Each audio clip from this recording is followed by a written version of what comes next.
and welcome back to my channel. I hope you're all doing really well. I hope you had a good festive period and a really nice new year. As you can probably tell by the title, we're going to do my December wrap up today and also my January TBR. But first things first, I need caffeine, so let's go get a coffee.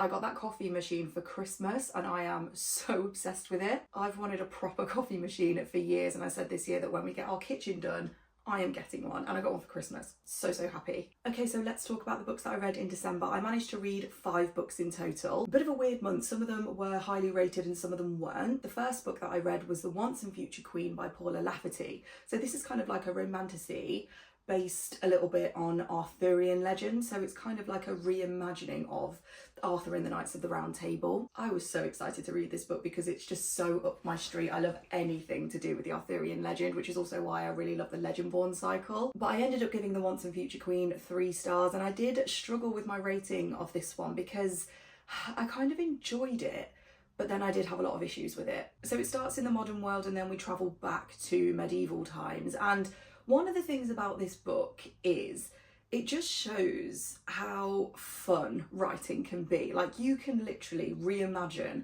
whatever you want. Like, the author has taken so many creative licenses with that period, and I just feel like that's really fun. So on the one hand, I really enjoyed it. On the other hand, I don't think it was like fully for me. It is a romantasy, and the romance element I wasn't fully into, though there were moments that I really enjoyed. So it's really difficult to talk about. And I also found that the plot kind of left me a little bit. We kind of got to the end and I think it was then clear maybe what the next book is going to be about, because I think this is going to be a series. I don't think this is a standalone. So it was clearer towards the end, like where we were getting, but it felt like it took a while to get there, if that makes sense. Overall, I feel like the characterization could have had a lot more depth. There were things that happened that I didn't truly believe, and again, yeah, the plot, I just needed a lot more to be going on, rather than it just felt like things were happening and it felt like we were trying to tick off a few things from the myth. But then, having said that, I found it a lot of fun. The banter was great, the friendships and the kind of found family in that was really fun. So I don't know if I just maybe read it at the wrong time, or I don't know. So I'm kind of in two minds about whether I will carry on the series. I don't know if the second book is out or when it's coming out, so I need to do a bit of research on that. But yeah, that was the first book I read in December. Then I read The Handmaid's Tale by Margaret Atwood. I read this one back in the day when I was at university. I had to read it for my degree.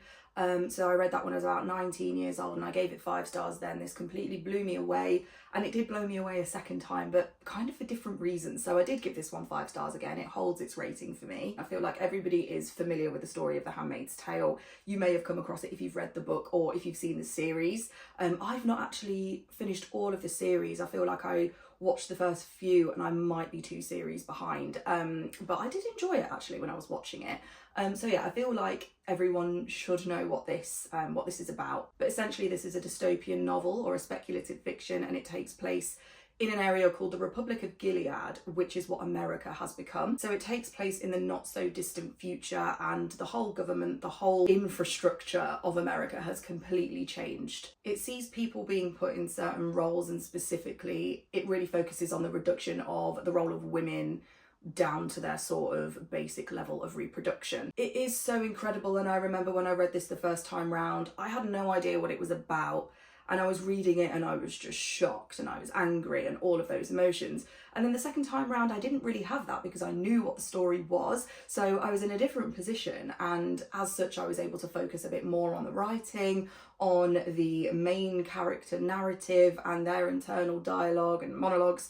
And I really found myself just in awe of the writing again, and in awe of the world building. This book is so short, but the way that it's constructed, the information that you do glean just gives you such a whole picture of what has become of America, of this government, and it's quite chilling. And something that really struck me reading it this time round was how everybody seemed so, I don't want to use the word comfortable because that's the wrong word. Everybody is set in their roles, and it seems like the infrastructure for everything that's gone on has been built so quickly. And even though years, that's still quite quickly for such a drastic change. and it's terrifying. It's really, really one of those books that I just think everybody should read. I think the subject matter and the point of this novel is very relevant and important, but also the writing is just a masterclass. Then I read The Wilful Princess and the Piebald Prince by Robin Hobb. This is a very little novella or short story. I don't know what you would call this because it's kind of structured in two halves. You've got part one, which is The Wilful Princess, and part two, which is The Piebald Prince, but the stories are connected. So I am well into my Robin Hobb journey. I am on series 3 of The Realm of the Elderlings, which is the Tawny Man trilogy, and I saw a few videos over on TikTok where people had said that there are companion novels or novellas that go along with the main series. This was one of them, and it was recommended that you read this before the third trilogy, which I did. So this gives you a bit of background context on one of the magic systems that features in the Realm of the Elderlings, and it's called the Wit Magic, and if you've not read the Realm of the Elderlings then that will mean absolutely nothing to you, but it's a magic system that one of the main characters has in the Realm of the Elderlings, and it's looked upon quite negatively, and you get an idea of why that is in the main series anyway, but this gives you so much like historical context, if you will, about how that came about, and it's such a good story. Robin Hobb's books are typically very, very long, and I was really interested to see how good of a writer she is in shorter books. So good. Her storytelling is one of her best attributes in the books that she writes, in the books that I've read from her so far, and the storytelling in this is just beautiful. It kind of reads like a fairy tale. It's kind of told through like somebody else, so somebody else is repeating a story that somebody else has sung. It has this kind of magical feeling to it. It feels really lovely and doesn't take you too long to read it all. So if you are thinking about starting Robin Hobb, or if you've read the first couple of series and you're just about to start the third one, or if you're kind of early on in your journey, definitely give this one a read. To be honest though, I feel like even if you've finished The Realm of the Elderlings and you've not read these, it might be nice to read them because you can get back into the world a little bit. I haven't even told you my rating for this one. It's kind of hard to rate because it's so short. I could easily just give it 5 stars. I think I settled on 4.5, but it's somewhere in the realms of 4.5 to 5 because I enjoyed it so much. I inhaled it flawless pretty much, and I was so invested even in such a short book. You feel so much for the characters, so yeah, I really enjoyed it. Then we had a little bit of a dud. I read Good Spirits by B.K. Borison, which is actually the book that we chose in the Fable book club that I have. I was hoping it was going to be all of the festive fun feels. It was not. I ended up giving it 2.75 stars. I gave it 3 and then I dropped it because the more I sat and thought about it, the more I was like, I don't like this. It's one of those books that I think I should have DNF'd, but I wanted to read it all because it was our book club pick. And there are so many books that I think to myself, I'm kind of part of the way through and I think, should I DNF this? Should I DNF this? And I don't. I carry on and I end up like really enjoying it. So I was hoping that this would be one of those. It was not. So it's a romance. It's a contemporary romance with a bit of magical realism. And this character is visited by the ghost of Christmas past to find out something that she's done in her life that she needs to repent for. There is a lot of character development in this with the main character. She goes through a lot. I think she deals with a lot of generational trauma that is dealt with in the book. The thing that really just wasn't for me was the romance. I didn't really like the MMC, and I kind of liked him at the beginning, and then as I went through I was a bit like, I don't like you. And I think if you're reading a romance, where this book is heavily romance, like it is a contemporary romance book, I just feel like if you don't like the romance, then that's a problem. I also feel like the tone was a bit weird. Like the main character would kind of go through something that was like, I don't know, like something quite difficult in her life, like would talk about some trauma. And then I feel like there would be like a bit of a romantic moment. And I'm like, what to the MMC? Like, what about that moment feels right for you to like go down that route? And I don't know, I felt like that happened quite a lot. I was just like, oh, this is so weird. So yeah, 2.75 stars. Such a shame. And actually I was hoping to read a load of Christmassy stuff over the actual like few Christmas days where, you know, it was just going to be really chill. And I did try and read a couple, but I felt like that just really put me off. And I feel like what I wanted was just a bog standard Christmas romance that gave me family feels, gave me Christmassy feels, because I read a couple books last year that were just bog standard romances, but they were Christmassy, and I just really liked that, you know, when I was relaxing over Christmas. I did not want the magical realism, I think, and I didn't like the magical realism. Like I did not enjoy what was going on. So yeah, Good Spirits, not for me. And that was a shame because I do like BK Borison. I read First Time Caller earlier in the year and I gave that 5 stars, which is why I was so excited for Good Spirits. But yeah, no, not a fan. And then the final book that I managed to read in December was Fool's Errand by Robin Hobb. So this is book 1 of the Tawny Man trilogy, which is the 3rd series of the Realm of the Elderlings. So the Realm of the Elderlings, if you don't know, is like a 16 book series and it's split into smaller chunks. So I started my whole Realm of the Elderlings journey in December 2024. I finished up the first series in March of 2025, and then I finished the second series. I gave it like a big break. I finished up the second series, which is the Live Ship Traders, which I spoke about in my last wrap up. Finished that in November. So I decided to go straight onto this one because I'm just so locked into that series now. I want to finish it, but also I don't want to finish it. It's one of those, I'm just really enjoying it. So Fool's Errand, really loved it, gave it 5 stars. This, as the first book in a trilogy, is terrifying because so much happens in this, and it's going to be a bit difficult for me to talk about because it does kind of touch on things that has happened in the last few series that I've read. We're like reunited with a character that we had from the first series, so it's going to be difficult to talk about, but I'll talk about it in very generic terms, in that everything that I say about Robin Hobb anyway, Robin Hobb's storytelling is brilliant. So the main plot of this focuses on a character that I don't really have any connection to, nor do I really care about, but it's not only about that plot. The plot kind of weaves this amazing tale and focuses on characters that you do care about, that are coming through things, they're learning things whilst they are on this direction of the plot. So you never lose sight of the plot at any time. It's always on that trajectory, you always know where we're going, but the things that are happening along the way are just really interesting, and they are the things that you are invested in. And by the end of it, you are invested in the plot because it's just created this whole, I don't know, this whole thing where you come to care about the character and you are invested in that character's relationship with the character that you do love. I feel like I'm being so vague, but hopefully you get what I mean. This book is also written in a first-person narrative, which is different from the Live Ship Traders, which is third-person multi-POV. So it's a bit of a change of pace. It's a lot slower. But because I'm just so invested in this character, I just really enjoyed it. I really enjoyed a slower story, and as much as it's slow, it's not slow to read. It does read quite quickly. I finished this in under a week, I think. But Hobb manages to create a character and control this narrative through that character that isn't perfect. Like, you can tell when they are making the decisions that aren't right. You can tell when they're kind of going off track a little bit, but you still feel how that character feels, so you understand why they're doing it, but you can kind of see how it fits in the wider plot as well. Sometimes with first-person narratives, you get a little bit blinkered into what they're thinking and what they're doing, and you really feel the unreliability of that narration, and sometimes it's not done that well, whereas in this I feel like it's done so well. The narration is unreliable because of course it's first person, but you can see that, you can see the other things that are happening, how other characters are kind of explaining things or going through things, and you understand what's going on, but you also understand how the main character feels. So difficult to explain in few words, but I hope I got that across. But anyway, this is amazing, very emotional.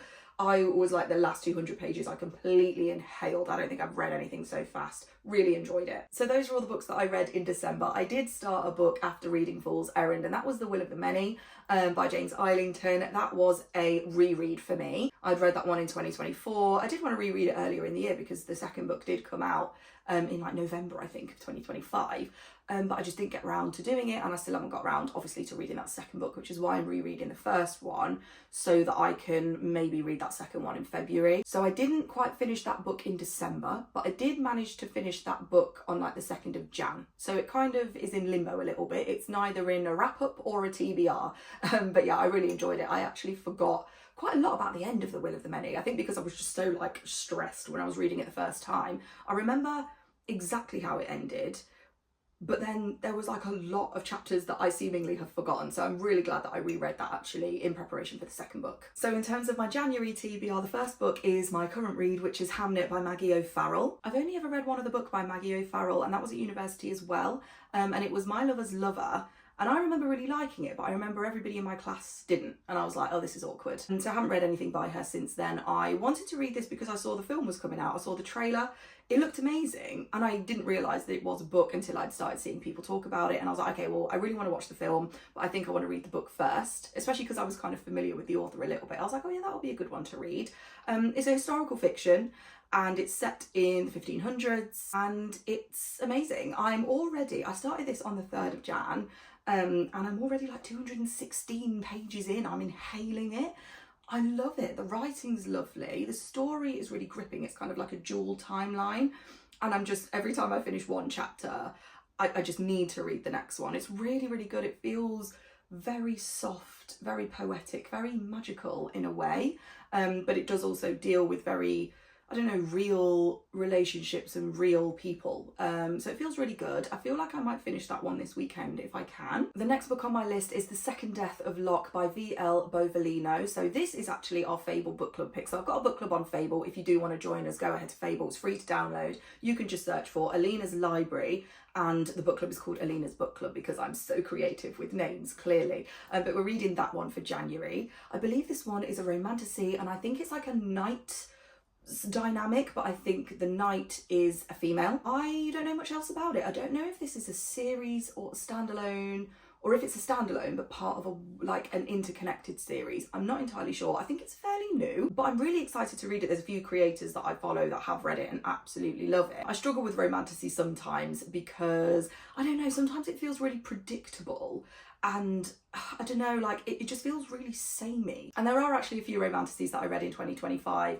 that did really surprise me and I did enjoy them. One of them was Direbound by Sable Sorensen, and another one was The Night and the Moth by Rachel Gillig. Love Rachel Gillig anyway. The Night and the Moth was amazing, and because it had that night dynamic, it kind of drew me to The Second Death of Locke as well. So I don't know too much about this one. Let me know if you've read it, but if you feel like reading that one in January, definitely join us in the book club. Then I'm going to carry on the Tawny Man trilogy, and I'm going to read The Golden Fool by Robin Hobb. So this is book 2. I've got no idea what happens in this. I'm trying not to read the blurbs of the Robin Hobb books because I think it was the second book in the first trilogy. I read the blurb of that one and it completely spoiled it.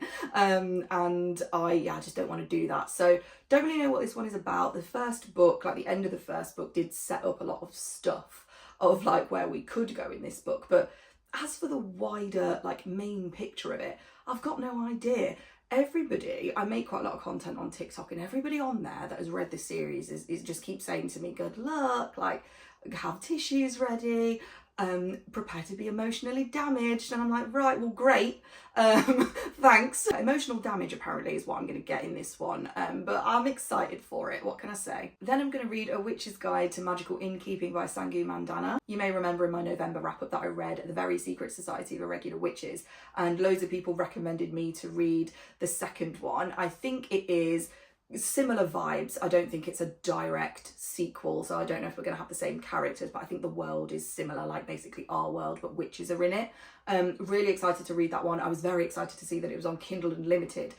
So yeah, I'm going to read that one. I don't know when actually. I might read that one either after Golden Fool. I'm saying these in an order of my TBR, but I don't think I'm necessarily going to read them in that order.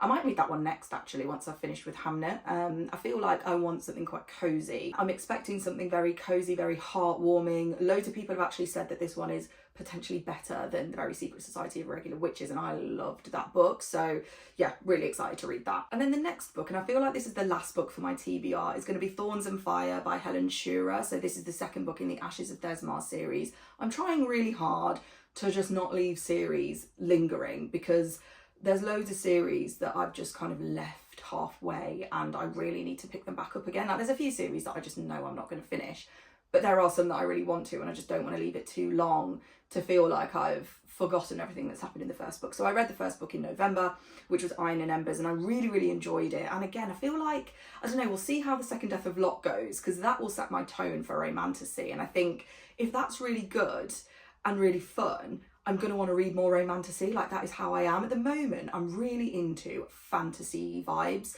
I did try and read something else that was a bit more lit-fic, and I wasn't really feeling it. And I think I am definitely in that fantasy space at the moment. So whether it's cozy fantasy, romantasy, or epic fantasy, that's kind of what I'm going to be reading in January for sure. So Thorns and Fire is book 2. I've got that on my Kindle.